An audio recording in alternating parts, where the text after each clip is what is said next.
안녕하세요. 반갑습니다. 겸손입니다. 네, 어떤 분이 좀 문의를 주셔가지고, 지금 과연 장이 어느 정도까지 갈 것이냐, 시황에 대해서 좀 문의를 주셨어요. 사실은 시황 방송은 별로 그렇게 하고 싶진 않은데, 그래도 워낙 어려움이 있는 장이잖아요. 그런 장 상황이니까, 아마도 여러분들은 좀 더 여러분보다 경험이 많은 분의 의견들을 듣고 싶을 거예요. 그래서 한번 이렇게 또 시황 분석 및 하락장 대응 방법에 대해서 영상을 한번 남겨보게 되겠습니다. 네. 밤에 이거 이렇게 하려니까 갑자기 목소리가 좀 잠기네요. 예, 좀 양해 좀 부탁드릴게요. 그러면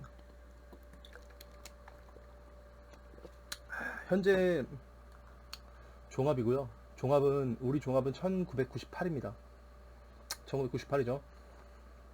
거의 뭐 박스피라는 오명을 많이 듣고 있는데 2008년에 2008년에 어 2050에서부터 892를 찍고서 뭐 반등이 나왔죠. 2200까지 갔다가 지금 뭐 2200이랑 뭐 1700을 왔다 갔다 했죠. 그리고 또 다시 1998까지 내려왔는데 이때까지 기업의 이익은 굉장히 늘어난 상태입니다.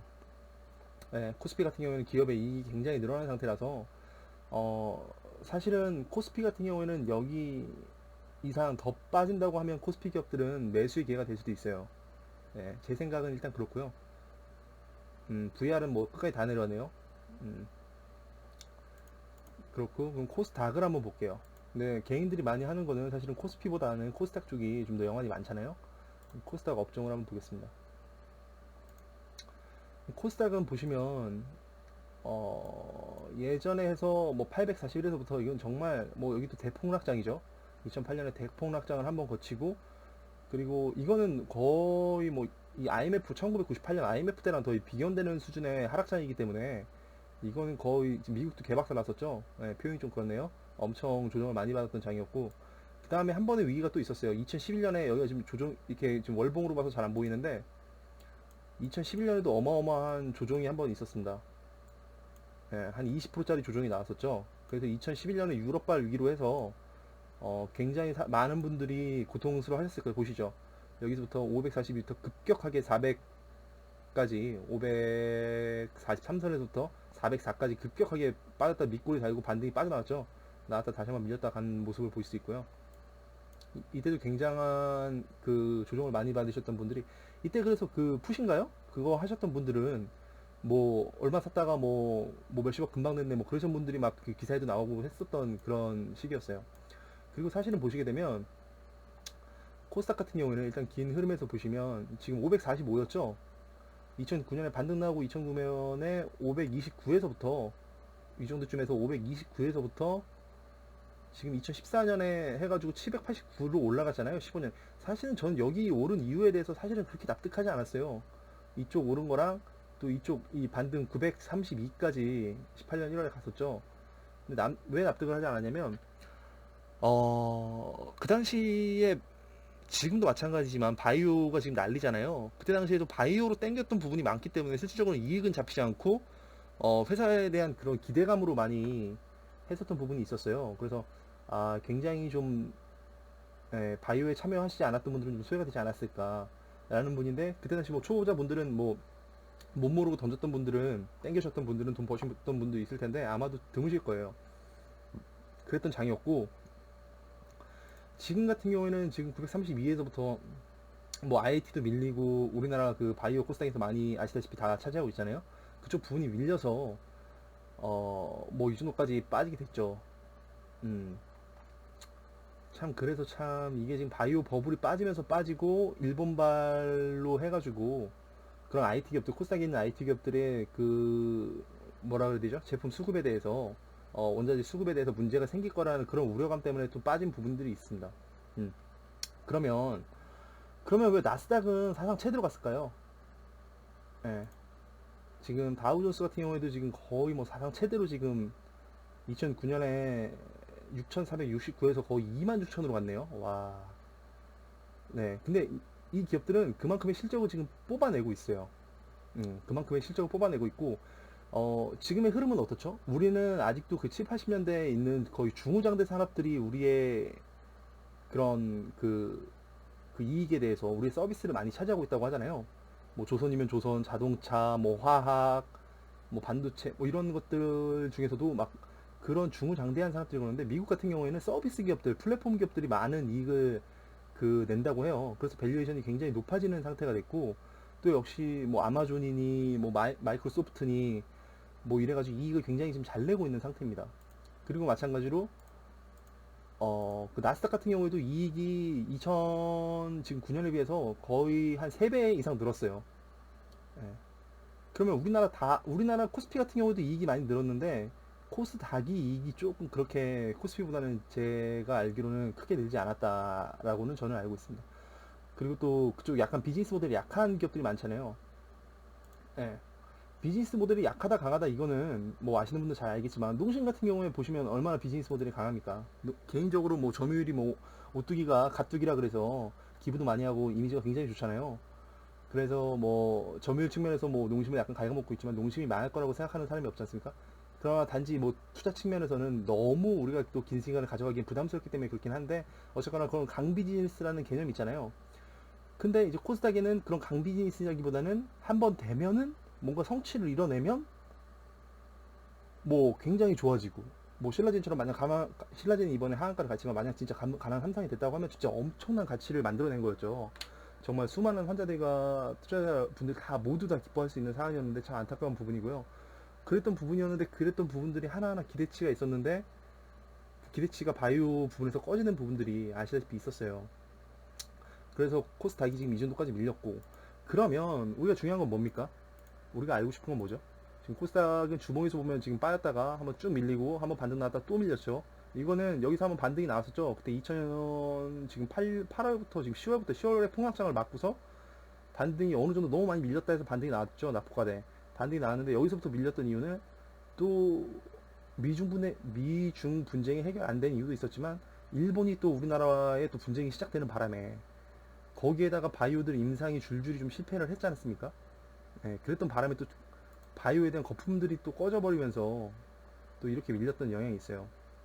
그러면 그럼 알겠고 지금까지 상황은 이렇다 이거죠. 지금까지 상황은 알겠고 그럼 우리는 코스피는 1998이고 지금 코스닥은 615인데 과연 그러면 반등은 언제 할 거냐 이거죠.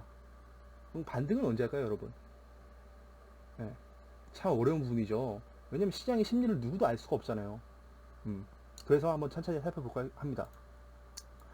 자, 시황 분석 및 하락장 대응 방법. 뭐 너무 거창하게 썼는데요. 일단 그 아마도 초보자 분이신데 좀 궁금하다고 해서 문의가 와서 이렇게 해드리게 됐습니다. 예, 제가 알고 있는 걸 말씀드리면 첫 번째는 자기 전략이 있어야 됩니다. 자기 전략이 뭘까요? 내가 이런 하락장이 왔을 때 내가 어떻게 대응을 하겠다는 게 있어야 돼요. 근데 지금 물어보신 분은 이게 없었겠죠. 이게 있었으면은 그렇게 물어보실 일이 좀 드물었을 거예요. 그래도 이제 뭐 조언할 수 있겠죠. 물어보거나. 자기 전략이란 뭘까요? 어떤 분이 제 아는 형님이 증권사에 지금 계시는데 그분 고객 그 원래 자산들이 있잖아요. 그 한 분이 3천억을 하신대요. 3천억 믿겨지시나요? 개인이 어떤 사업을 해서도 이뤄내기도 힘들고 직장 생활에서도 얻기는 더더욱 힘든 사실은 굉장한 그런 어마어마한 큰 돈이잖아요. 예.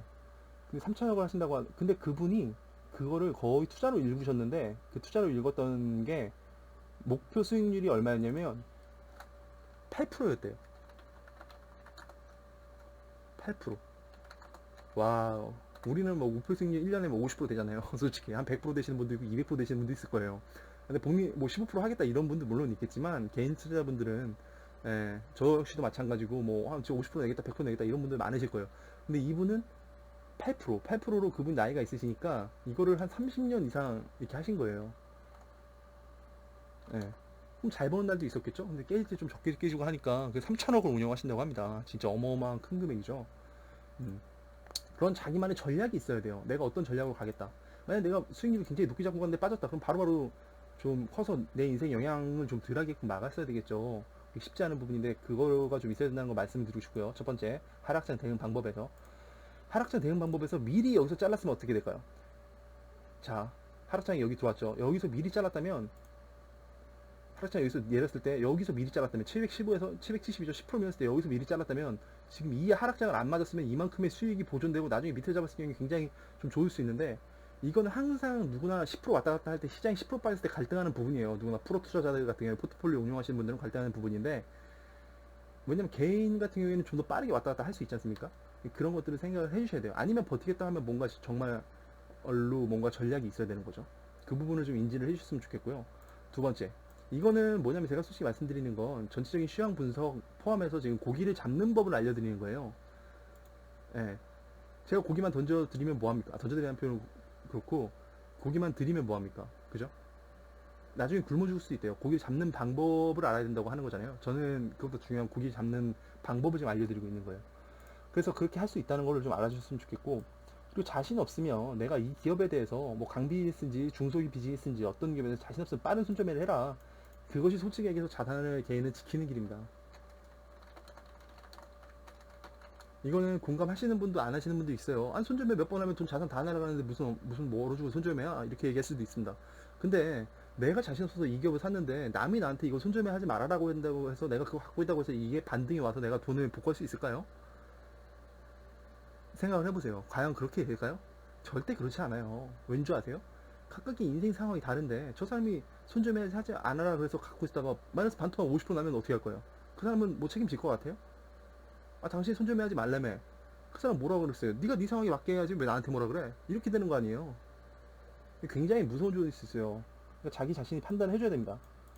예, 제가 느끼기엔 제가 조언을 드리자면 그것이 자산을 지키는 길이에요. 정말 뭔가 특별한 게 없다면 특별하게 내가 이 회사에 대해서 진짜 뭐 강비즈니스다. 농심 같은 경우에 안 망하잖아요. 농심 한번 봐볼까요? 제가 농심 사라는 말은 아니고요. 일단 예를 들자면 그렇다는 말씀이에요. 예, 뭐 안 망할 거 아닙니까? 일단은 들고 있어도 뭐 내 마음이 쫄리는 건 솔직히 없잖아요. 주가는 빠질 수 있을지언정 언젠가는 오르겠지 하는 마음은 있잖아요. 솔직히. 예, 농심을 사라는 얘기가 아니라 뭐 이렇게 일례로 설명을 드리자면, 그러면 자, 그러면 3번으로 넘어가 볼게요. 자, 3번. 자신의 경험에 비춰보서 여기가 하락장의 어느 지점인지 감을 잡아라. 이거는 시장의 사이클이 있죠. 어디에는 어떤 기업이 주도주가 되고, 어디에는 어떤 기업이 그 조정을 맡고, 어디에는 어떤 기업이 다시 주도주가 되고, 이런 사이클들이 시장에는 있어요. 근데 이 사이클을 안 겪어보신 분들은 조금 더 힘드시겠잖아요. 그랬을 때는 저같이 뭐 투자를 오래 한 경험 있는 사람이라든가 아니면 다른 분들도 또 좋은 또 얘기들을 해줄 수 있으니까 그런 분들의 여러 사람의 의견을 수집해서 본인이 판단 한번 내려보시기 바랍니다. 여기가 하락장이 어느 지점이냐? 그러면 우리는 하락장이 어느 지점일까요? 그거는 제가 좀 이따 밑에 내려가면서 설명을 한번 드려보겠습니다. 제 나름의 의견을. 자, 4번 대가의 조언이죠. 피가 낭자할 때 사라. 공포에 사야 된다. 근데 이 조언이 막상 실행하려면 굉장히 어려워요. 왠지 아세요? 내가 여기까지 하락이 왔어요. 농심 같은 게 여기까지 하락이 왔죠. 여기까지 와서 여기까지 뭐 좋은 것 같아. 이 정도 빠졌으면 됐어. 뭐 이 정도 빠졌으면 됐어. 샀는데 계속 빠지거든요. 예, 아니라든가 아니면 이렇게 하려면 결국에는 뭐냐면 공포에 산다는 거는 피가 낭자할 때 사는 건데 결국에는 같이 들고 있다가 내 피도 낭자하거든요. 내 피가 낭자한데 주식 살려면 어떻게 죠? 난 돈이 없는데 어떻게 삽니까? 그게 문제가 되는 거예요. 예, 특히 레버리지 땡겼을 경우에 훨씬 더 그게 더 문제가 되고, 그래서 레버리지나 신용 같은 경우 웬만하면 쓰지 마라. 썼으면 바로바로 손절매를 해라. 그럼 필수입니다. 필수.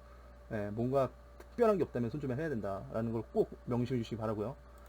자, 나왔죠? 공포에 사도 좋을 만큼 튼튼한 기업인가라는 거를 알 수 있어야 돼요. 좋아요. 뭐 농심 공포에 사도 좋을 만큼 튼튼하잖아요. 예를 들면 물론 제가 다른 기업들 예를 들 수 있지만 일단은, 근데 이게 기한이 어느 정도 걸려야 주가가 이게 올라오는 거지. 주가가 안 걸리고 뭐 바로 올라오거나 막 이런 거는 정말 뭐 코스닥 잡주 아니고 그런 기업은 없잖아요. 그런 건 그냥 투기인데, 그런 투기에는 그냥 돈을 시장에다 준다고 그냥 보시면 돼요. 예. 그럼 나는 어느 정도 기간을 투자할 수 있는가에 대해서 자기 자신을 알아야 돼요. 근데 그게 너무 급하게 뭐 2달 안에 뭐 다시 복구해야 된다 이러면은 할 수가 없어요. 그럼 어떻게 하는 거죠? 바로 차라리 현금을 챙기는, 시장에서 나오는 게 내 현금을 지키는 길이겠죠. 그건 본인이 판단을 해주시고요. 자, 5번. 현재 주독 섹터는 어디죠? 자, 보실게요. 그럼 우리나라 시장의 현재 주독 섹터는 어딜까요? 질문. 어딜까요? 자, 5G죠. 5G. 5G. 케이블 W래. KMW 보실게요. 2019년 3월에서부터 13,000원에서 52,900원이 갔죠. 와, 불세 추리 기업이죠. 정말 불세 추리 기업 아닙니까? 정말 감동적인 기업이죠. 이런 기업 들고 있었으면 정말 집중했다고 하면 정말 인생이 행복했을 텐데, 그죠? 예, 그렇죠. 근데 이게 사실은 적자 기업도 있다 흑자로 턴한 기업이에요. 턴했는데, 이 경영자 님께서 굉장히 사업이 어려울 때는 또 대출도 안 되고 막 이러니까 굉장히 어려움을 겪었지만 자기가 일어나겠다는 그런 의지를 가지고 있으셨다고 해요. 일어나서 보여주겠다. 그거를 지금 증명해 보인 기업이 KMW입니다. 예, 제가 왜 KMW를 보여드렸을까요? 주도 섹터 5G랑 연관이 돼 있기 때문에 그래요. 5G로 모든 세상이 연결돼 있잖아요. 그러면 이게 지금 이렇게 밀리는데 이게 이렇게 안 빠질 수가 있나? 그렇죠. 응? 이렇게 안 빠질 수가 있나? 네, 안 빠졌죠. 이게 안 빠진다는 게 뭘까요? 누군가는 사고 팔고 하는데도 불구하고 거의 가격이 유지가 된다는 얘기예요. 그럼 그게 뭐죠? 힘이 강하다는 얘기가 되죠. 이건 수급상으로 따지면 힘이 강하다가 되는 거고, 누군가는 굉장히 좋게 생각한다는 거예요. 근데 이게 주도 섹터가 약한 그냥 끼로 주도 섹터가 있어요. 끼로 주도 섹터는 뭘까요? 자, 뭐 대통령님이 뭐 방북해갖고 누구를 만나서 뭐 이렇게 잘 됐다. 뭐, 북한의 뭐 정권 요인을 만나서 뭐 잘 됐다. 이러면 어떻게 되죠? 뭐 대북들 완전 난리 나죠. 이게 정말 근데 이루어져서 가면은 상관이 없는데, 먼저 선반영을 할 때 어마어마하게 땡겨서 반영을 해버리잖아요. 예. 하지만 5G는 지금 어떻게 되죠? 지금 실적이 나오고 있는 섹터죠. 예. 그 주가가 5%밖에 안 밀렸죠, 지금. 지금 나머지 기업들은 2, 30% 난리도 아닐 겁니다, 아마. 예. 정말 뭐 82%, 정말 무섭죠. 예. 이런데 불구하고 5%가, 이런 게 주도 섹터예요. 힘이 강하다. 그럼 개인이 내가 모를 때는 어떻게 되죠? 그러니까 엉뚱한 주도 섹터가 아닌 게 아니라 엉뚱한 주도 섹터에 가지 말고 주도 섹터를 주시하고 봐야 돼요. 어느 곳에 힘이 가장 강한가? 어느 곳이 무너지지 않고 있는가? 이런 기업이 무너지지 않았을 때, 물론 나중에 이 반등 나올 때는 이런 기업이 못 갈 수도 있어요. 하지만 이런 기업들은 보답을 할 가능성이 굉장히 높다라는 거를 좀 참고로 알아줬으면 좋겠고, 그럼 시장의 바닥은, 지금 시장에서 지금 시장의 바닥은 누가 만들까요? 자, 시장은, 투자는 누가 하죠, 여러분? 투자는 여러분 사람이 하잖아요. 사람은 뭘 가지고 있죠? 사람은 감정을 가지고 있죠.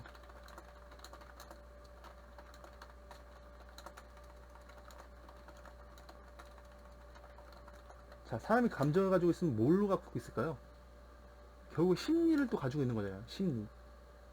그러면 기업이 실적이 좋다고 하더라도 바닥이 되는 이유가 뭘까요? 심리가 안 따라와줘서 그래요. 심리. 이 감정에는 탐욕과 두려움이 있는데 이 심리가 안 따라와주는 거죠. 왜 심리가 안 따라와죠? 내가 이걸 투자했을 때 돈을 번다는 뭔가 이게 뭔가 그런 느낌들이 있어야 되잖아요. 근데 모르겠어. 다들 어렵대. 그러니까 심리가 채 바닥으로 내려가니까 실적이 만약 나오더라 하더라도 잘 못 따라가는 거예요. 그게 바로 뭐라 그러죠? 투심이 눌려 있다고 하죠.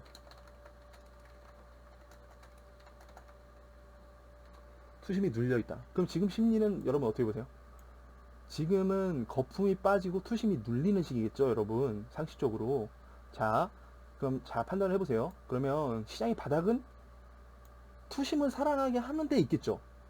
기업 실적 플러스 투심을 살아나게 하는 데 있다. 그죠? 기업 실적 플러스 투심을 살아나게 하는 데 있다. 좋아요. 그러면 투심이 살아나려면 어떻게 될까요? 투심. 뭔가 혜택을 줘야 되겠죠, 기업에. 우호적인 혜택. 기업 우호적인 발언. 그래서 일례로 참고하면 미국 트럼프 대통령님은 어떻게 하죠? 무조건, 지금 파월 의장인가요? 지금 연준에다가 무조건 금리에 대해서 더 낮춰야 된다. 금리 낮춰라. 라고 계속 압박을 하고 있죠. 그럼 트럼프 대통령이 사업가인데 그걸 과연 몰라서 계속 그런 얘기를 할까요? 아닙니다. 트럼프 대통령은 이 증시가 살아나야 사람들이 돈을 벌었다는 느낌 때문에 또 경제가 돈다는 걸 아는 거예요. 굉장한 또 사업가인 거죠.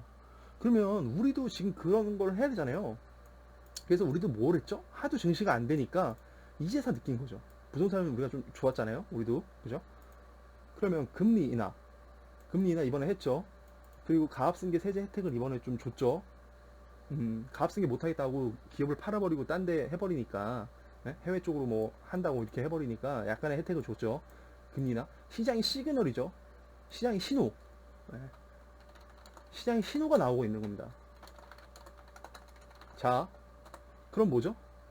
시장에 신호가 나오는데도 아직도 투심은 눌려있다. 왜 그럴까요? 시장에는 더 많은 것을 원한다 이거예요. 그러면 우리나라의 그 투심이 급반등할 수 있을 만한 요건이 뭐 있을까요? 자, 제 생각할 때는 뭐죠? 지금 기업들이 원하는 가장 큰 혜택? 가학생계 혜택도 중요하지만 법인세 인하죠. 지금 우리나라 법인세가 25% 정도 되는데, 네, 21에서 4% 올려서 25예요. 트럼프 대통령은 그 31에서 10% 내려서 지금 21인가 그렇고요. 미국은 법인세 인하를 기업인들은 지금 바라는 상황이에요. 이거 있으면 엄청나게 강력한 시그널이라고 참고를 해주시면 될 것 같아요. 자, 그러면 시장의 바닥은 누가 만들까요? 시장의 바닥은 외인이 만듭니다. 왜 외인이 만들죠? 뭐 내가 만들 수 있는 거 아니야? 우리가 만들 수 있는 거 아니야? 절대 천만에 그럴 수가 없습니다. 우리는 개인은 단합이 되지 않아요. 개인은 단합이 되지 않습니다. 이건 단합이라는 게 이렇게 일관되게 하기가 어려워요. 개인은 다 각각이잖아요. 근데 물론 외인도 각각이긴 한데 그 외인 한 명이 운용하는 금액이 우리가 상상 초월하는 금액을 운용을 해요. 필리프 샤 아데 같은 경우에는 자기가 2008년 정도에만 400조를 운영했어요. 자기 회사에서. 어마어마하죠. 400조를 운영했다니까요. 그 회사 하나가. 그러면 외인은 그 회사 하나로서도 다 되는 거잖아요. 400조면. 그죠? 네, 그 정도 돈이면 우리나라 시장 뭐 움직일 수 있는 거 아니에요? 그래서 그런 겁니다. 아니니까 그 정도 외인이 확신을 가지면 되는 거예요. 시장이 바닥은 외인이 만들 가능성이 큰 거죠. 외인이 계속. 근데 더 웃긴 건 우리나라 지분이 외인 지분이 4장 세대라고 해서 지금 38인가 그렇대요. 네. 얘네들은 왜 그럴까요? 이거를 지금 삼성하고 하이닉스를 산 거죠. 지금 2조 정도가 샀다고 했는데 삼성 하이닉스. 그럼 완전 믿을만한 농심 같은 기업들 산 거죠, 솔직히. 그죠? 얘네는 이렇게 사가지고 완전 롱통 끌어서 버텨서 이기겠다. 왜냐면 디램도 뭐 거의 막 50%, 낸드도 뭐 한 50%뭐 이렇게 뭐 우리가 차지하는 거잖아요, 솔직히. 디램이 70이었나요? 지금 제가 좀 헷갈리는데. 네. 아무튼 저희가 다 하는 거지 않습니까? 그러니까 이거 완전 롱통 끌겠다. 그러면 우리는 어떻게 될까요? 우리는 대응을 해줘야죠. 우리 개인 같은 경우에는 뭐 전문 투자자 아니고 개인이다. 이랬을 경우에는 펀더멘탈 약한 기업이면 바로바로 정리를 해줘야 돼요. 아까 같은 기업들 보셨잖아요. 만약 펀더멘탈이 뭐 이 기업뿐만 아니라 예, 어마무시한 하락이죠. 굉장히 좀 무서운 하락이 왔어요. 뭐든지 간에 좀 무시무시한 하락이죠 또. 만약 내가 자신이 없다. 펀더멘탈 약한 기업이라기보다는 또 내가 자신이 없다고 하면 정리를 해라.